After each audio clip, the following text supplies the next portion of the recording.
로마서 8장 19절 말씀입니다. 로마서 8장 19절입니다.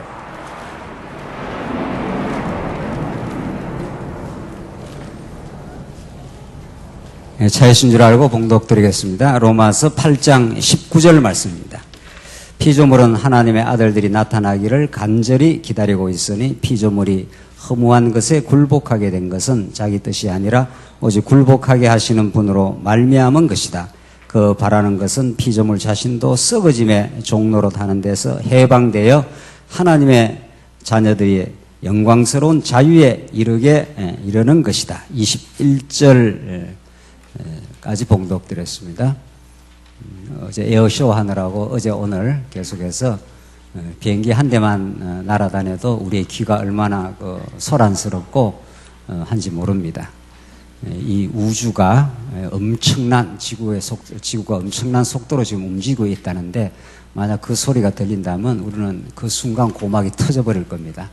너무 소리가 작아도 우리 가청거리에 들어오지 않으면 안 들리고 너무 소리가 커도 소리가 안 들리도록 하나님께서 적절하게 만들어 놓으셨는데 60만 그런 것이 아니라 오늘 하나님의 말씀에 튜닝이 돼야 하나님의 말씀은 성령 하나님께서 기록하게 하시고 성령 하나님께서 우리 마음에 찾아오셔서 우리 마음과 잘 튜닝 되도록 잘 조율이 일어나도록 해야 우리의 말씀이 들리기 시작합니다.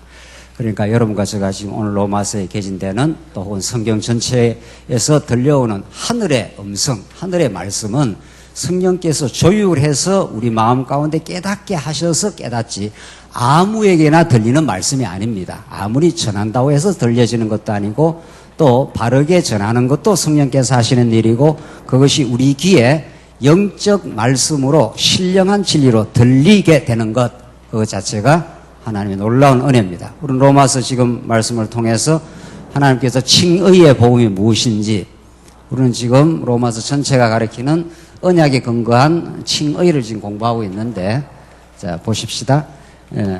하나님이 로마서에서 1장 서론에서 언약을 말하고 인간을 불의한 가운데 가두어 두셨다. 그 불의를 폭로시키는 것이 율법입니다. 율법주의자들은 불의한 인간이 지켜서 의롭게 되는 수단으로 잘못 이해하지만 하나님께서는 율법을 주셔서 불의를 폭로시키고 너가 죄인임을 깨닫게 하시는 거죠. 그런 다음 약속대로 예수를 보내서 하나님의 의로우신 예수 그리스도 안에서 의의 사람이 되도록 하나님이 작정대로 은혜대로 그렇게 하신다는 겁니다.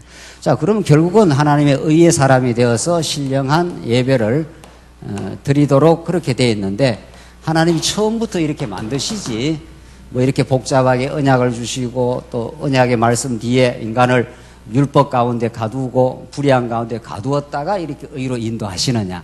이게 모든 신학자, 모든 철학의 질문입니다.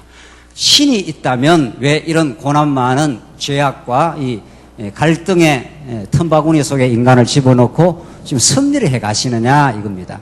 그래서 로마서는 그렇게 간단한 복음이 아닙니다. 로마서는 전에 우리 말씀 운동 오면 로마서부터 먼저 대부분 많이 공부를 하지 않습니까? 또 실제로 로마서부터 하는 게 좋습니다. 로마서를 공부하지만 사실은 10년 전, 20년 전, 30년 전 로마서 들은 말씀은 우리의 이 고단한 이 광야 같은 삶을 지나가면서 로마서의 그 깊이와 넓이는 날마다 더 깊어지고 넓어집니다. 그게 정상적으로 성장하는 하나님의 인도 따라 성장하는 우리 성도의 삶일 겁니다. 결국은 우리를 의롭게 만드시고 신령한 예배의 삶을 살게 하실 하나님은 이전에 율법이라든가 불의 혹은 죄라든가 이런 것을 왜 허락하시느냐 이 질문이 안 될 수가 없습니다. 모든 신학자들이 이 질문을 합니다. 어거스틴 같은 사람은 오 펠릭스 컬파 미아 이 행복한 나의 타락이여 이런 말을 합니다. 타락이 없었으면 내가 어떻게 예수를 알았겠느냐 이런 자기가 타락 때문에 고민하고 하다가 하나님의 섭리 가운데 왜 내가 이렇게 몸서리 나는 타락의 삶을 사는가 알고 보니까 이 타락 때문에 내가 예수를 믿게 되지 않았느냐. 우리 믿음의 선진들은 거기까지 접촉은 되는 겁니다. 하하 이게 없었으면은 오 나의 행복한 타락이여 타락이 행복하다는 말이 안 맞는 말이죠. 타락은 우리가 그 자체로 보면 엄청난 죄악이고 하나님을 떠나가는 거, 탕자로 말하면 죽는 상태입니다. 영적으로. 그런데 어거스틴이 나중에 하하 이게 없었으면은 하나님의 은혜를 어떻게 깨달았을까? 그래서 펠릭스 하는 거 좋은 것이다. 클파 미야 나의 행복한 타락이여 이런 말을 했단 말이죠. 우리 말씀운동에서 말씀을 듣고 가장 행복해하고 전율을 느끼듯이 진리를 깨달은 부분은 바로 그런 부분입니다. 하나님이 모든 걸 통치하고 인도하시고 섭리하시는데 왜 죄가 이 땅에 이렇게 기승을 부리고 아직도 우리 남은 죄악 때문에 우리가 때로는 어려워하고 힘들어하고 어떻게 해야 내가 이 사망의 몸에서 나를 건져낼 수 있겠는가. 오라 나는 공고한 자다. 이런 그 과정을 거친다는 겁니다. 그래서 알고 보면 자 이제 로마서 우리가 지금 8장, 9장, 10장, 11장까지 결론으로 마지막 가고 있는 중인데 결론까지 가고 있는데 결국은 이 목적을 이루기 위해서 의인은 하나님과의 관계입니다. 하나님의 언약대로 한번 작정한 자기 백성을 절대로 버리지 않는다. 어떤 범죄가 있어도 다 덮어버린다. 우리가 자식이 아무리 때로는 몸부림치고 사춘기 때 어리석어도 아버지 혹은 어머니의 그 사랑은 변함이 없다. 뭐 그건 거죠. 아주 로마서 간단합니다. 자, 그러니까 하나님 결국 우리를 의롭게 만드시고 칭의한다는 건 무슨 행위를 봐서 의롭게 하는 게 아니고 의로 그냥 칭해주겠다. 의로 여겨주신다. 이런 뜻입니다. 우리말 번역이 여겨주신다. 로기조마이 하는 것은 그냥 그렇게 봐준다. 이런 뜻입니다. 우리가 뭐 의로운 구석이 있어서 의로운 게 아니라 그냥 너는 내 아들이야. 이렇게 하는 거죠. 탕자가 돌아와서 형이 저거 재산 탕진한 형편없는 인간 아니냐. 그러니까 그러지 마. 아버지는 죽었다가 돌아왔어. 내 아들이야. 지금 그 말 아닙니까? 자, 그러니까 결국 하나님의 의로운 백성이 되어서 하나님 찬양하고 하나님을 예배하고 감격해서 신령한 예배의 삶을 살게 하실 건데 이건 뭐냐 이거예요. 이 부분만 풀리면 우리는 모든 게 이해가 되는 거죠. 그러니까 율법도 인간의 죄도 결국은 도구들입니다. 하나님의 그 거룩한 섭리를 만들어내는 그 목적을 만들어내는 찬란한 열매를 만들어내기 위하여 비바람도 필요하고 그름덩어리도 필요한 거죠. 씨앗을 심어놓고 그 그름덩어리 푹푹 썩는 그 퇴비를 만들지 않습니까? 푹푹 썩는 그 퇴비가 반드시 생명을 잉태하고 생명을 풍요롭게 하는데 필요하다는 겁니다.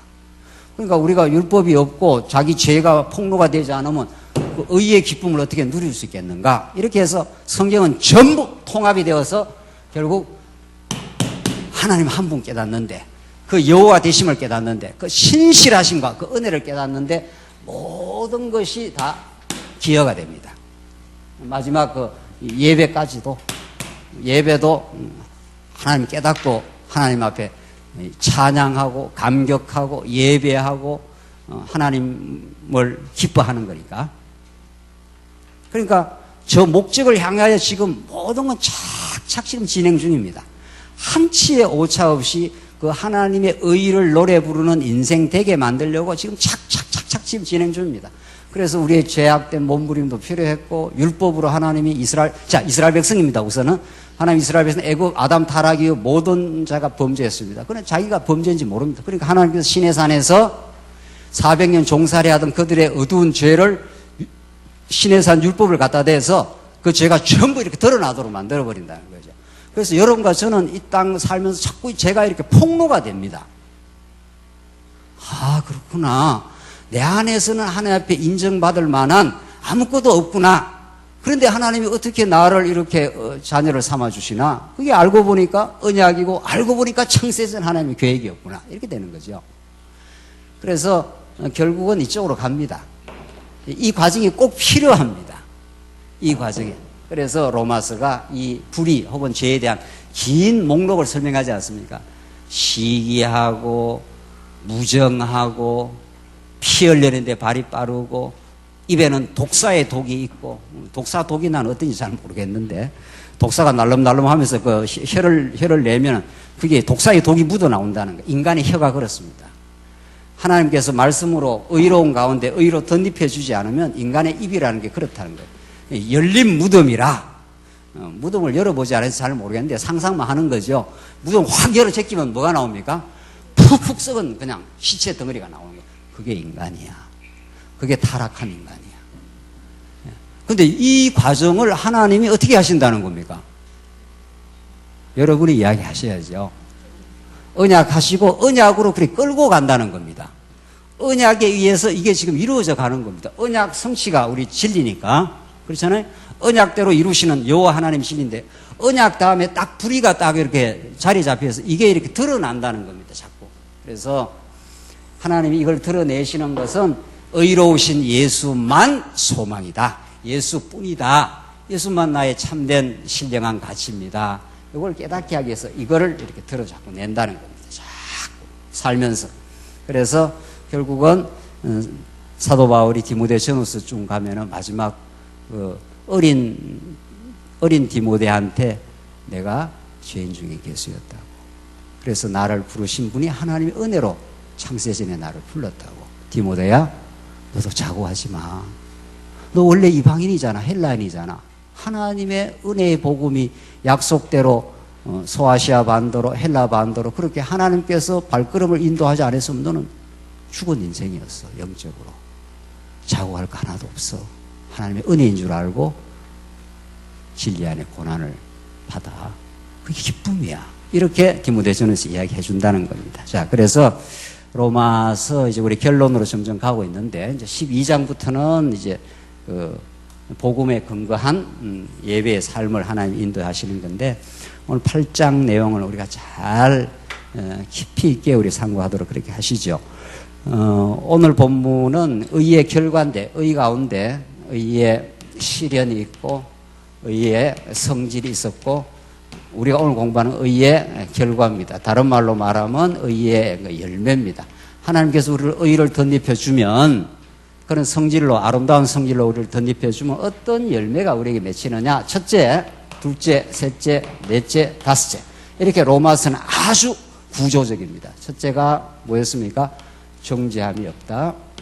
둘째가 하나님의 후사가 된다. 셋째가 내세의 소망을 가지게 된다. 넷째가 결혼 옆에 없나요? 성경만 보면 안 되고 옆에 결혼을 보고 이렇게 같이 지도를 봐야 보물을 찾을 거 아니에요. 보물성을. 넷째가 뭐죠? 예, 선하고 영화롭게 된다. 마지막 최후 어떻게 해요? 승리를 획득하게 된다. 요게 우리에게 맺히는 열매라는 겁니다. 그러니까 성경은 이렇게 풍부합니다. 지금 신학자들이 하나님의 의가 뭐냐 하면은 뭐 이런 거 하나 붙들고 이렇게 논문을 써서 그래 박사학위가 돼요. 책을 쓰고. 그러니까 이 논문, 박사학위 논문, 뭐 책 이런 걸 그렇게 우리가 신뢰할 만하지 않아요. 로마서는 그냥 덩어리로 그냥 공부를 해버려야 된다는 거 아니에요. 하나님의 의가 뭐냐? 이렇게 하면은 의의 성질에 대해서도 쭉 설명을 했고, 의의 열매가 뭐냐 하면 이 5가지를 전부 설명을 해야 로마서가 말하는 의의 풍부한 설명이 되는 거죠. 그래서 이런 거 하나 이렇게 붙들고 이렇게 논문 쓰면 박사가 되는 겁니다. 수많은 제가 이렇게 논문을 이렇게 분석을 하고 이렇게 해보는데, 하하. 로마서를 한 권 이렇게 총체적으로 공부하면은 이렇게 하나님께서 우리에게 맺히는 열매, 아름다운 열매가 이렇게 풍부한데 그냥 로마서를 쭉 그냥 읽어 나가면 돼요. 근데 그걸 이렇게 하나를 뺀다니까요. 논문을 쓰려면은 이렇게 하나 빼. 아, 내세란 뭐냐? 뭐 이렇게 해서 하나 빼가지고 그걸 이렇게 논문을 쓴다고요. 그 이성적 논리에 의해서 첫째, 둘째, 셋째, 넷째 이렇게 해서 쫙 하나님 주신 또 머리는 있는 거니까. 그래갖고 막 멋진 논문 하나 써놓으면 그걸 뭐 대단한 논문이라는데 우리가 성경 그냥 로마서로 딱 돌아오면은 이렇게 하나 빼갖고 되는 게 아니고 이렇게 쫙 그냥 같이 하나님이 우리를 의롭다 하시면 어떤 열매가 맺히느냐, 어떤 결과가 있냐. 정죄함이 없다는 거예요. 인간이 과거의 죄악 그리고 관계에서 드러난 갈등과 문제, 그것 때문에 죄책감 혹은 정죄감, 이것이 평생을 따라다니는 사람이 있습니다. 그 자기 단죄라 그래요. 자기가 공격을 자꾸 한단 말이죠. 나 형편없는 놈이야. 내가 옛날에 이런 문제가 있으니까 형편없어. 이래갖고 자기 심리적으로 극복을 못해요. 뭐 한두 사람이 아니에요. 특별히 가정에서 어려움을 좀 겪고 나게 되면은 평생 따라다니는 사람이 있어요. 평생 그게 내적 소리가 돼가지고 너 형편없는 인간, 너 그렇게 범죄했잖아, 너 형편없는 인생이잖아. 그게 용서가 안 돼가지고 자기가 자기를 나중에 용서를 못하고 자기 모순에 빠져서 괴로워하는 사람이 한두 사람이 아니에요. 그래서 잠자리가 편치 않는 사람은 전부 이 문제 때문이에요. 뭘 잘못해놓고 나서 그걸 자꾸 합리화를 한단 말이죠. 잘못해서 하나님 앞에 잘못했습니다, 하나님 용서 받았습니다, 이러면 깨끗하게 끝나는 건데, 남한테 피해를 주거나 우리는 피해를 받거나 사는데, 피해를 준 사람은 그거를 자꾸 자기가 했다는 것을 아니라는 걸 변명을 해야 될 거 아니에요. 끊임없이 자기 방어, 자기 변명을 하는 걸 바쁘고, 피해를 받은 사람은 피해를 받았단 말이에요. 어떤 상처를 많이 받았다 치십시다. 상처를 받은 사람은 그 상처를 준 사람을 평생 용서를 못합니다. 인간이 할 수 없는 게 용서입니다. 그래서 자기한테 좀 마음에 고통을 준 어떤 대상에 대해서 평생 못 풀고 죽은 사람이 있습니다. 한두 사람이 아닙니다. 그 사람도. 그래서 이 정죄함이 없다는 것은 이건 보통 아름다운 열매가 아니에요. 그래서 우리는 결국은 죄를 짓고 사는 건데, 실수하고, 실수한다는 것은 하나님 앞에 근본적인 죄악이고, 실수는 반드시 공동체에, 반드시 옆에 사람에게 어떤 피해를 주게 됩니다. 우리가 넘치거나 우리가 부족하거나 하기 때문에. 그랬을 때 그걸 하나님 앞에 잘못했습니다. 그러나 하나님은 잘못했다 그러면 우리를 절대로 타박을 하지 않습니다. 그래, 괜찮아, 내가 너 십자가에 다 용서했잖아, 뭐 이렇게 하신다는 거예요, 우리를. 그럼 깨끗하게 마음의 정리가 되는데, 잘못했다는 고백할지 못하지요, 변명하느라고. 그리고 피해를 받은 사람은 만날 그 대상을 마음에 품고 다닙니다. 품고 다니라 그 관리비가 얼마나 많이 드는지 몰라요. 그 원수 같은 놈을 늘 끌고 다녀야 되니까. 그거는 잠자리에서도 안 사라지고요. 무덤에 들어갈 때까지 그 놈을 품고 다녀요. 누군지는 몰라도. 그래서 이 죄 문제는 인간이 풀 수 없다는 겁니다. 이걸 예수님이 십자가로 깨끗하게 정리를 해준다는 겁니다. 우리가 예수 그리스도 안에서 결코 정죄함이 없나니, 우리가 예수 믿고 나서도 또 범죄한단 말이죠. 그래서 우리가 범죄하고 나면 마음이 좀 부담이 자꾸 되잖아요. 이 부담이 되니까 자꾸 실수를 남에게 탓으로 돌려버리거나 그렇게 하는 거 아니에요. 변명하거나 방어하거나, 다 하나님이 알아서 했어, 내가 뭐 관계없어, 이런 식으로 변명을 하거나, 그거 아니거든요. 그래서 이 정죄함이 없다는 건 보통 중요한 게 아니에요. 이게 이런 아름다운 열매를 하나님 주셨어요. 그래서 정죄함이 없이 딱 마음의 평화를 얻은 사람은 다른 사람을 공격하거나 원망할 이유가 없어진 거예요. 그게 나를 나되게 만들어준 거니까. 내가 상처를 경험하고 어떤 어려움을 경험한 게 예수를 만나게 된 그 자리니까. 내가 또 어떤 실수해서 다른 사람에게 어려움을 준 거는 내가 하나님 앞에 인정하면 되는 거 아니겠어요? 하나님, 내 실수가 많았네요. 살다 보니까 어리석음이 많아서 가족한테도 어떤 실수가 많았네요. 뭐 그렇게 하면 끝나는 거죠.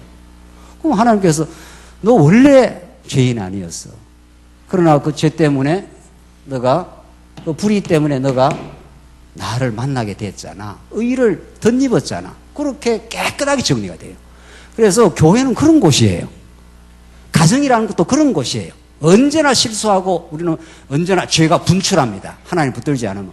그래서 그걸 하나님이 정죄하지 않겠다는 겁니다. 그래서 마음의 해방을 주시게. 두 번째, 그러고 나서 정죄 안 하기 때문에 탕자가 돌아와서 너는 내 아들이야, 내 죄를 묻지 않겠어, 그래서 너는 내 모든 재산이 너의 거야. 그래서 공동 상속자가 되는 겁니다, 예수 그리스도와 함께. 그래서 하늘의 의와 하늘의 기쁨과 하늘의 평화를 우리는 상속받은 하나님 나라 백성이 된 겁니다. 여기까지 우리 공부했습니다. 세 번째, 이제 아직도 남은 고난의 삶을 우리는 살아가야 되는데, 하나님이 미래에 대한 보이지 않는 소망을 참된 소망으로 주셔서 보이는 현실에 살지만 우리는 보이지 않는 미래를 소망하며 힘차게 살아갈 수 있다, 이렇게 돼 있어요. 이게 하나님이 주시는 세 번째 선물입니다. 세 번째 의의 결과 혹은 의의 열매입니다. 보십시다. 19절 피조물은 하나님의 아들들이 나타나기를 간절히 기다리고 있으니 피조물이 허무한 것에 굴복하게 된 것은 자기 뜻이 아니라 오직 굴복하게 하시는 분으로 말미암은 것이다. 피조물은 하나님의 아들들이 나타나기를 간절히 기다린다는 거예요. 뭐를 우리가 간절히 기다리다는 것은 지금 문제 상황이다 이런 뜻입니다. 그렇잖아요. 우리가 문제가 없으면 뭘 누굴 기다리겠어요. 뭔가 자꾸 기다린다든가 소망한다든가 하는 건 오늘의 상황이 너무도 고통스럽거나 문제이거나 힘든 상황이거나 그렇다는 뜻입니다. 그래서 20절 피조물이 허무한 데 굴복하게 된 것은 자기 뜻이 아니라 오직 굴복하게 하시는 분으로 말미암아 된 것이다. 왜 피조물 이 우주 전체가 허무한 데서 죄악 가운데서 허우적거리고 있느냐 하면은 그게 그들의 뜻이 아니라 그렇게 하게 하신 어떤 분의 뜻이 있다는 겁니다. 그래서 로마서 전체를 보면은 결국 의를 덧입어서 하나님의 자녀로 기쁨과 감사하게 살아갈 터인데 그 목적을 향해서 지금 우리 가고 있는 중인데 왜 이 고통과 갈등과 번민과 시기와 부패와 이런 것들을 통과하느냐는 거예요. 그 뜻이 있다는 겁니다. 그렇게 하신 언약을 이루시는 여호와 하나님의 뜻이 있어서 불순종 가운데 아담을 가두어 놓고 율법을 줘서 그걸 드디어 자꾸 폭로를 시켜버린다는 겁니다. 왜? 자기 자랑 못하게 하려고. 그 입을 막아버리려고. 그래서 예수만 찬양하게 하려고. 그 목적을 향해 지금 가고 있다는 겁니다. 그래서 그 뜻이 있는데 21절 그 바라는 것은 간절히 바라는 게 있지 않겠어요? 이 우주 전체가 지금 신음하고 있는 겁니다. 알고 보면은 영적으로 말하면 그 바라는 게 뭐냐? 피조물 자신도 썩어짐의 종로로 돼서 해방되어 하나님의 자녀들의 영광스러운 자유에 이르게 된다. 그러니까 해방, 자유 이 말은 뭐를 전제하고 있습니까? 전부 다 어디에 갇혀 있는 상태인 거죠. 그러니까 여기서 해방이라는 말이 성립되고 그리고 영광스러운 자유라는 말이 여기서 나오지 않습니까? 그러니까 하나님의 아들들 근본적으로는 예수 그리스도고 그 예수 그리스도에게 붙은 바 된 하나님의 아들이 이 땅에 나타나 우리에게 보여주는 것은 모든 피조물을 죄에서 썩어짐에서 허무한 것에서 해방, 자유하게 하려고 그러는 거다. 그러니까 여러분과 저는 지금 그런 해방과 자유의 세계 속에 들어온 사람들입니다. 알고 보면. 우리 진리를 깨닫기만 한다면 우리가 과거에도 다 허무한데 썩어짐의 종로로 하고 살았지 않습니까? 제가 대학교 다닐 때 열심히 도시락을 2개 싸가지고 도서관을 다녔습니다. 공부 열심히 했다는 자랑하는 것 같은데 그게 아니고 그게 지금 포인트가 아니고 막 그때는 뭐가 뭔지도 모르고 도시락을 집에서 2개를 싸가지고 아침에 가가지고 밤 늦게 까지 공부를 하고 왔습니다. 고시 공부도 하고 무슨 공부도 하고 이제는 공부를 하면서 그래서 열심히 공부할 때는 좋았는데 집에 이렇게 들어오면 뒷꼭지가 허전한지 몰랐습니다. 내가 왜 이러고 있나? 뭘 위해서 이러고 있나? 좋은 직장 가려고. 그래서 좋은 직장 가면 어떻게 되는데? 자꾸 이 질문이 생겨요. 뭐 어떻게 해서 시집가고 장가는 가야 되겠지? 장가 가면 어떻게 되는데? 어떻게 애새끼 놓고 살아야 되겠지? 살면 어떻게 되는데? 답이 없어요. 그래서 모든 인간은 허무함에 종로를 하고 있습니다. 무슨 목적이 있어야 될 거 아니에요. 뭘 목적이 있어서 공부도 하고 목적이 있어서 돈도 버리고 목적이 있어서 애도 쓰고 해야 되는데 그 목적을 잃어버린 상태, 그게 썩어짐의 종로로 사는 상태입니다. 그래서 모든 우주가 택한 백성뿐만 아니라 모든 우주가 지금 탄식을 하고 있습니다. 이거 왜 이러고 있느냐고. 그러면 하나님의 아들들이 나타나면 예수 그리스도가 이 땅에 등장하고 성령께서 우리 마음 가운데 찾아오시면 뜻이 있다고 의로우신 예수 그리스도를 발견하고 그에게 찬양하고 그분을 노래하고 그분을 깨닫기 위해서 이 땅에 존재하는 것이라고. 그걸 위해서 공부하고 그걸 위해서 수고하고 그걸 위해서 사업도 하고 그걸 위해서 교회도 우리가 봉사하는 거라고. 딱 그 목적이 생겨요. 그러면 이 썩어짐에서 이렇게 풀려나요. 해방이 되는 거죠. 아, 그래서 그랬구나. 이렇게. 맞아. 지나온 모든 삶이 하나님의 진리를 깨닫게 하려고 그랬구나. 이렇게 그 진리라는 목적에 딱 귀결이 되고 그걸 자유라 그래요. 그래서 무엇을 해도 상관없어요. 그때부터는. 그렇잖아요. 우리가 예수 믿고 뭐 좀 고난을 겪어도 상관없고, 가난하게 사는 것도 뜻이 있고, 부유하게 사는 것도 뜻이 있고, 건강한 것도 거기에 하나님을 배우는 뜻이 있고, 가난한 것도 하나님, 질병이 좀 드는 것도 뜻이 있다는 거 아닙니까? 그래서 모든 것에 진리가 깨달아지는 거죠. 그걸 오늘 사도 바울은 해방이라 그렇게 말합니다. 아하, 이래서 내가 이렇게 살아왔구나. 요셉으로 말하자면, 요셉이 젊은 날 엄청 고생하고 당하고 정말 아주 원수를 철천지 원수를 갚아도 다함이 없는 그 형들의 그에서 고통을 겪었는데 그 옥중에서 아하 이렇게 깨달았지 않았어요. 아, 그들이 다 필요하구나 이렇게 된 겁니다. 그 형들이 자기를 팔아먹은 거, 보디발의 부인이 죄를 뒤집어 씌워가지고 옥중에 집어넣은 거, 이게 다 불의한 가운데서 이루어지는 일들입니다. 이것들이 이쪽으로 오는데 다 징검다리요, 도구요, 방편이요, 하나님의 뜻을 이루었구나 이렇게 된 겁니다. 그 요셉은 아하 이렇게 된 거죠. 그 아하 체험을 한 겁니다. 맞아, 이렇게 하나님을 가르쳐 주시려고 그랬구나. 그래서 형들이 드디어 원수를 갚을 수 있는 가장 절호의 찬스가 왔는데 형들이 벌벌벌벌 떨고 있지 않습니까? 저거 죽어버려, 저거 썰어버려 하면 다 썰게 되는데, 당신들이 나를 이곳에 보낸 것이 아니라 하나님께서 우리 가족을 구원하게 하시려고, 언약을 이루시려고 그렇게 하셨다고. 이 지난날의 모든 몸서리치는 죄악의 그 현장들이 밑거름이 되어서 오늘의 구원과 하나님의 영광과 그의 살아계심을 드러내는 도구였다고 딱 그렇게 깨달아졌습니다.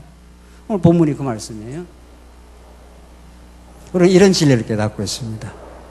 그래서 우리한테 이루어지는 어떤 일도, 어떤 문제도 하나도 무의미한 것이 없고 진리를 깨닫는데 징검다리가 된다.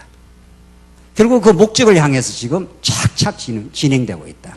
그걸 우리는 의미 있다 이렇게 표현을 합니다. 맞아, 이 고통도 의미 있다. 이 갈등과 어려운 상황도 의미 있다. 나를 나되게 하는데, 나를 깨닫게 하는데, 하나님 되심을 발견하고 깨닫게 하는데 참 가치로운 일이다. 이렇게 해서 이 상황을 이렇게 드디어 해석을 하게 됩니다. 영적으로 받아들이게 되는 거죠. 22절 봅시다. 우리는 모든 피조물이 지금까지 함께 탄식하며 함께 해산의 고통을 겪고 있다는 것을 알고 있다. 이 우주와 역사는 지금 탄식 중이고 해산의 고통 중에 있습니다. 엄마가 해산의 고통을 하는 그 이유가 있지 않습니까? 해산의 고통을 엄청나게, 뼈가 다 해체되는 그 고통이라고 하는데, 이런 건 권사님이 나와서 이야기를 해야 되는데 말이죠. 뭐 애도 낳아보지도 않은 사람이 뼈가 해치가 되든 뭐가 되든 자우제가 뭐 엄청 아픈 모양이더라고요.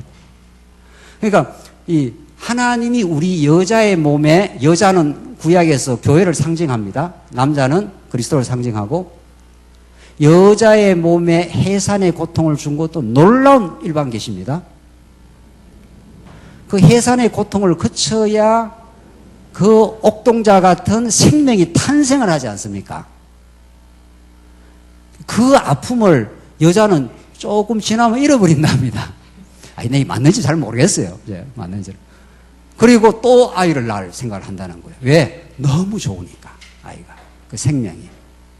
그래서 오늘 본문이 이 피조물이 해산의 고통에 동참을 하고 있다. 이 우주가 다 지금 신음을 하고 있는 겁니다.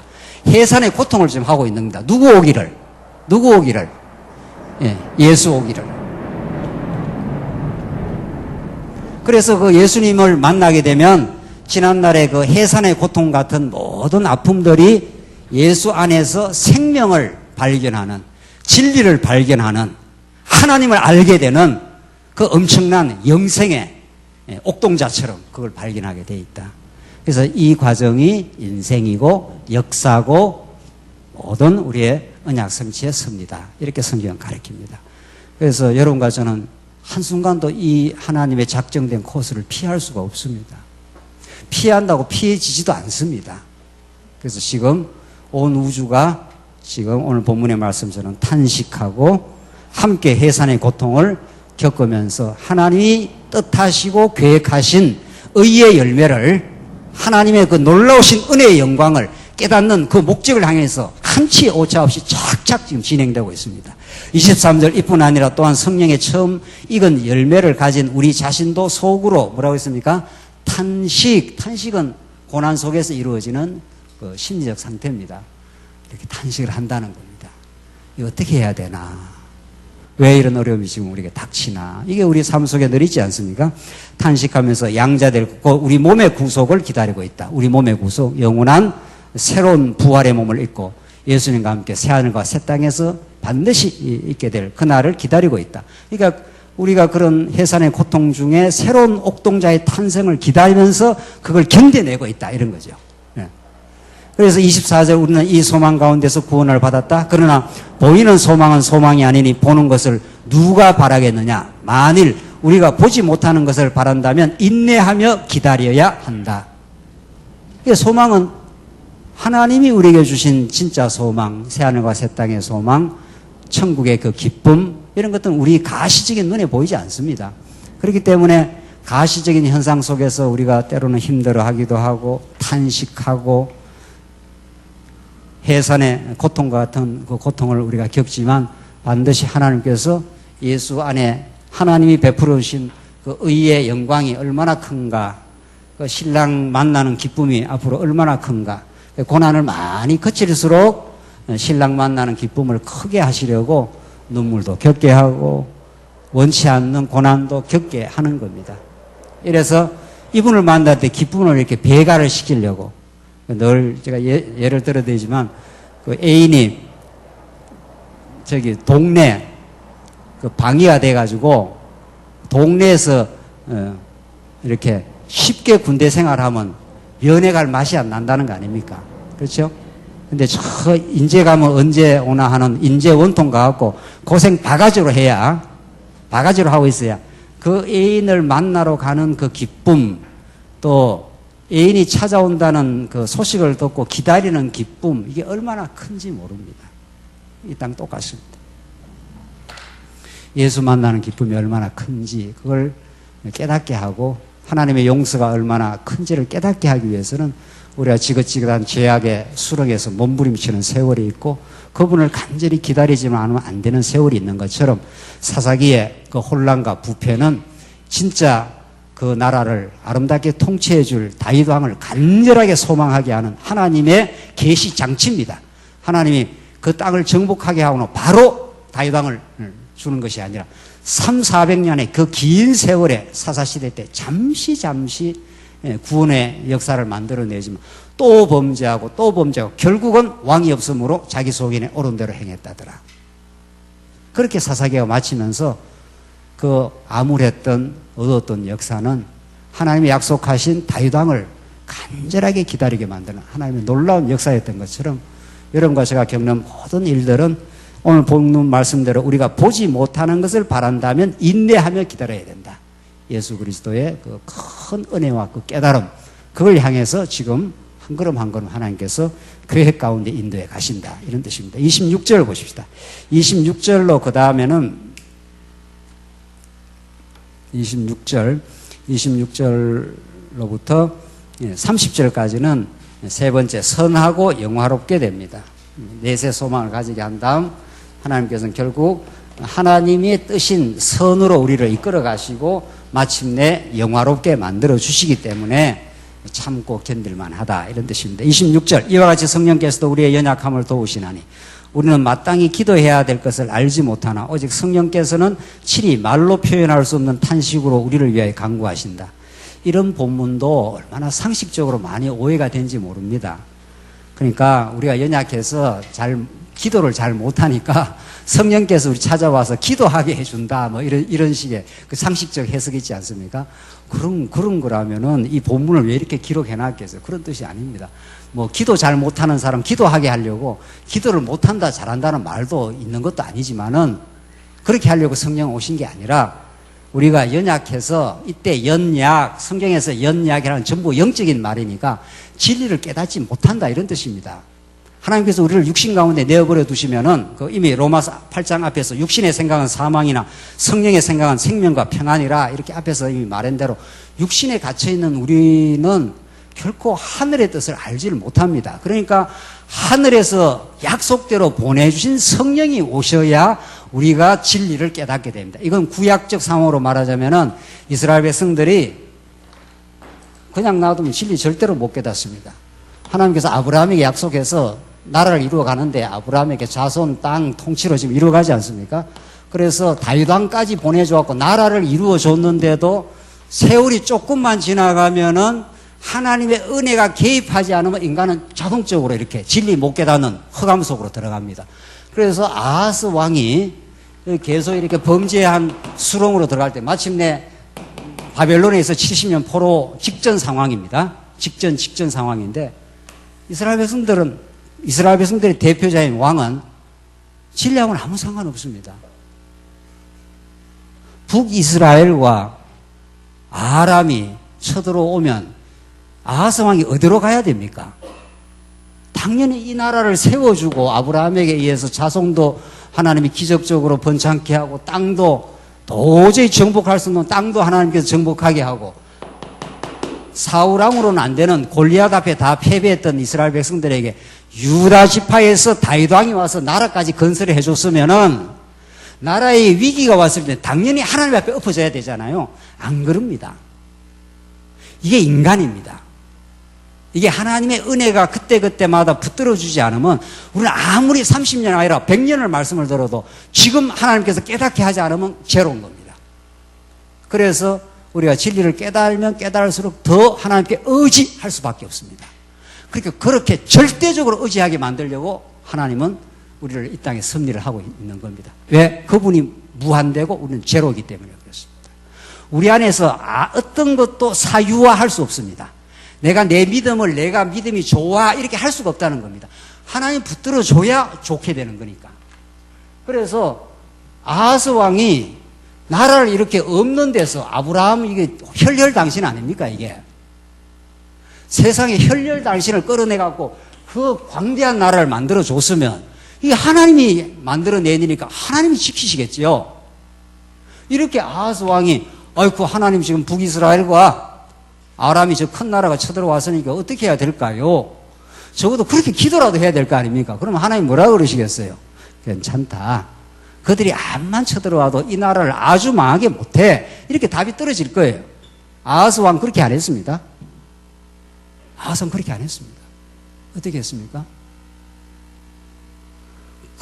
큰 나라 아수르한테 엎어졌어요.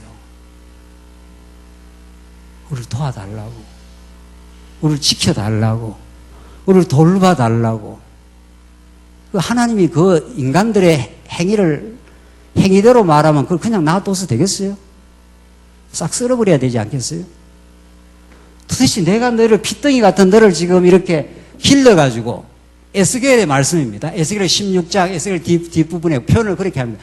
핏덩이 같은 너희들을 길러가지고 이렇게 나라를 만들어주고 자손이 생육하고 번창하고 땅을 정복하고 큰 나라까지 이루어졌는데 지금 와서 이집트 찾아가고 아수르 찾아가게 돼 있냐고. 이 하나님의 아주 격렬한 진노의 말씀이 에스겔 전반부, 예레미야 전반부에 불꽃같이 쏟아지지 않습니까? 너는 멸망받아 마땅해. 1000번이고 10,000번이고 멸망받아 마땅해. 이게 로마서의 율법 앞에 불의가 드러나는 모습들입니다. 하나님의 은혜 속에 살았던 인생이지만 불의한 가운데 빠지면은 하나님 뜻하고 아무 상관없습니다.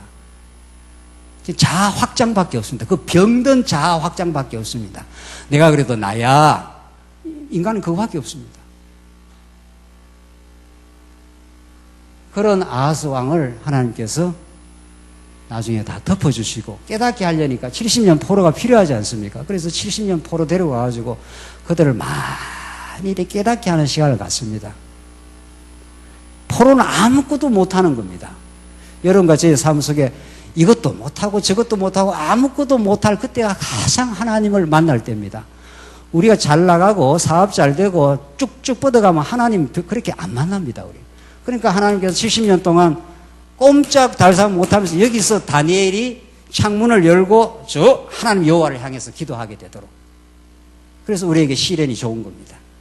아무것도 못할 때가 참 진짜 하나님을 만날 때다 하는 게 그런 뜻입니다. 그러니까 오늘 본문의 말씀은 무슨 기도 잘 못하는 사람한테 이렇게 기도 감동을 줘서 기도하게 한다 이런 뜻이 아니고 그냥 내버려 두면 하늘의 뜻을 모릅니다. 택한 백성이라도 이스라엘 백성. 그러니까 하나님이 이 혼란의 시기에 누구를 보냅니까? 북쪽 이스라엘 다 망할 이 시점에 이사야 보내고 남쪽 유다가 지금 계속 혼란 빚습니다. 여호야긴, 시드기야 끝까지 하나님 배반합니다.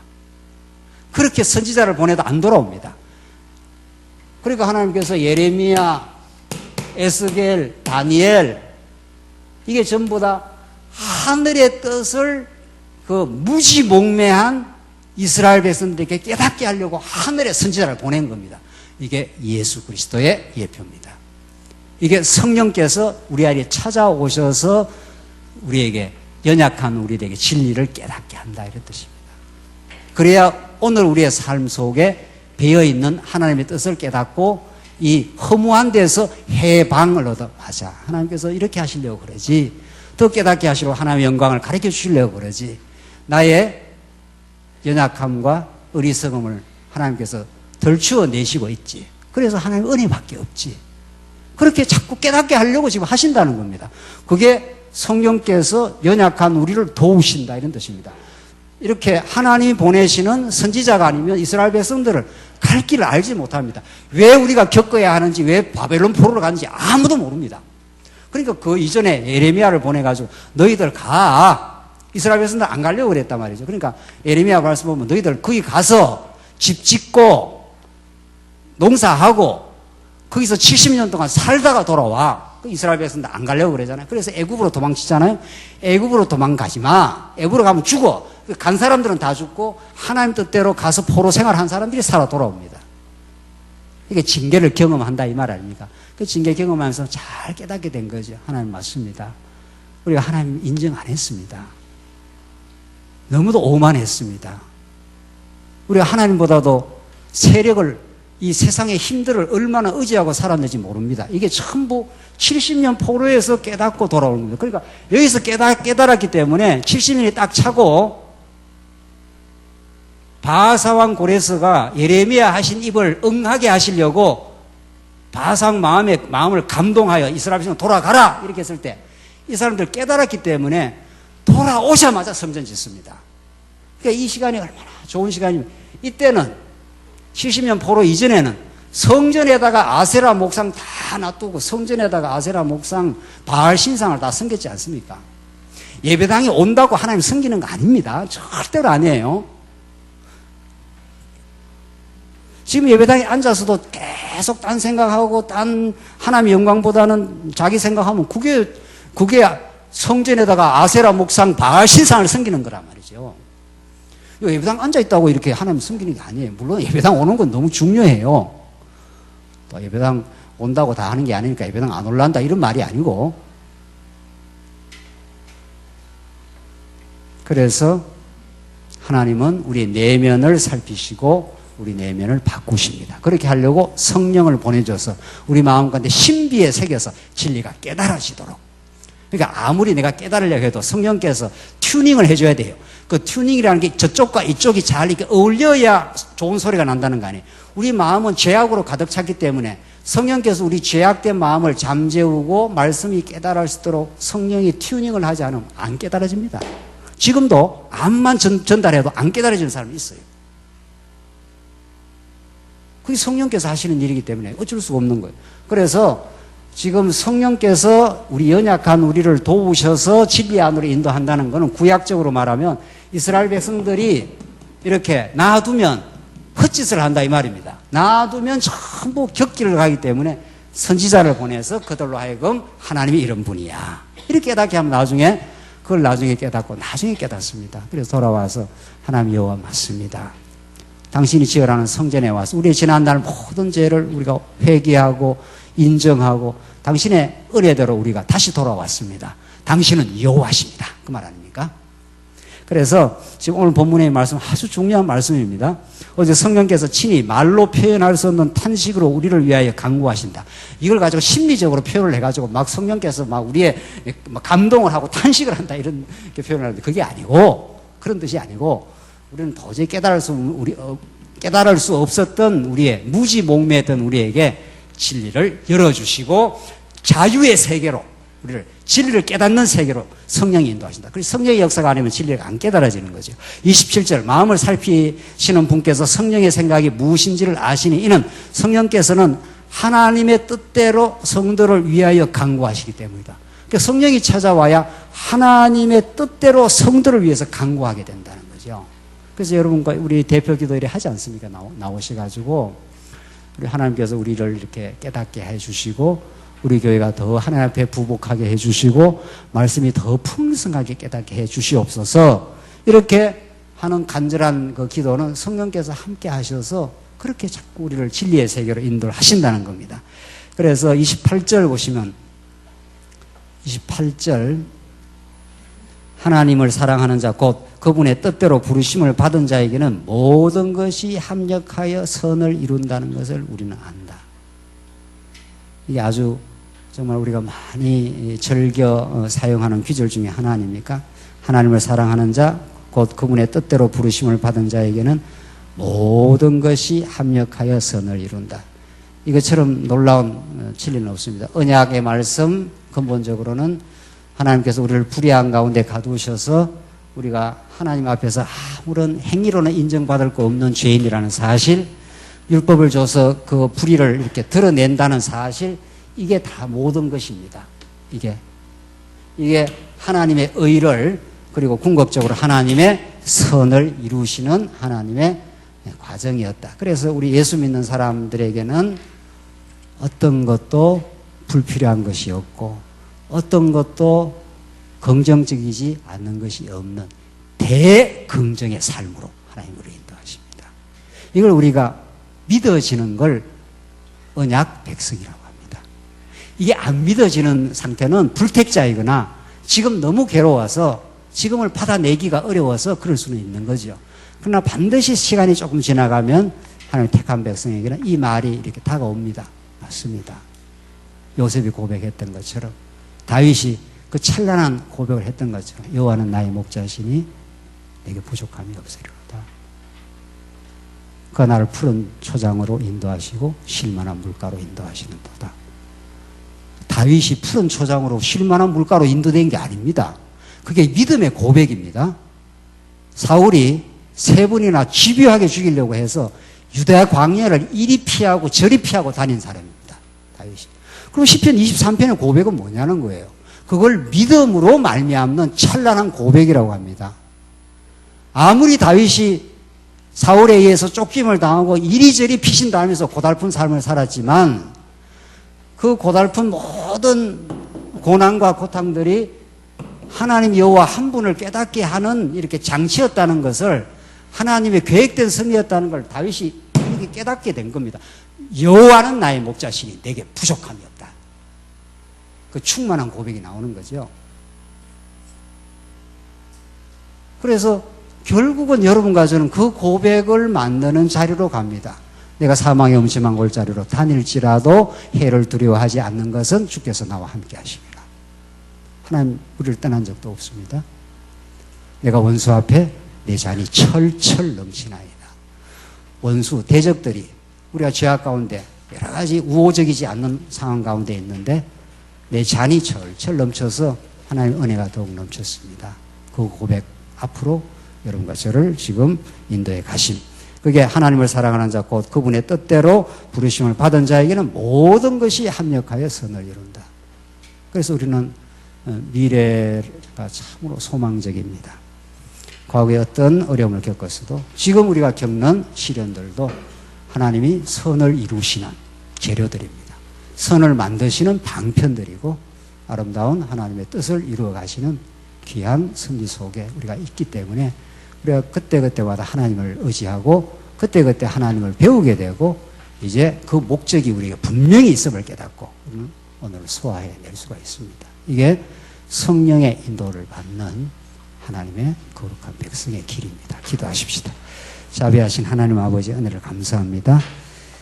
이 고난 많은 세상 가운데 두셨지만 하나님께 우리와 함께 하시고 우리 부족함이 없는 신령한 진리로 채워주셔서 감사합니다. 이제 죽어도 다음이 없는 이 영원한 진리를 우리에게 들려주시고 우리 귀에 깨닫게 해주셔서 감사합니다. 이 말씀의 힘으로 우리가 넉넉히 이기게 하시옵소서. 예수님 이름으로 기도하옵나이다. 아멘.